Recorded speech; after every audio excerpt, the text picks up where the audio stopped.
كل سنة وانتم طيبين ورمضان كريم. طبعا سؤال مكرر، الصلاة في رمضان. عندنا طبعا الصلوات المفروضة وفي ناس كتير قوي بتصليها في جماعات وده المطلوب، وكمان عندنا صلاة القيام، صلاة التراويح وصلاة التهجد. مين يصلي عادي ومين يصلي على كرسي؟ ده سؤال مهم جدا.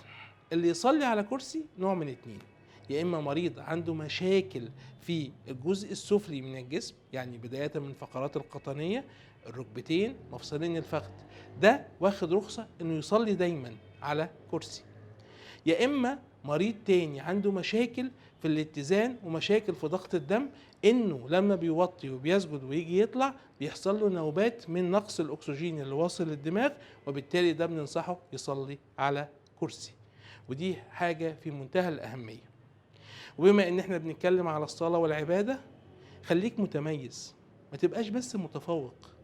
زود في العبادة، زود في الإحسان. ربنا سبحانه وتعالى بيقول إن الله يحب المحسنين، وربنا سبحانه وتعالى بيقول في آيات تانية هل جزاء الإحسان إلا الإحسان. خليك من المحسنين، خليك متميز، ما تبقاش مجرد متفوق وبتعمل زي الباقيين.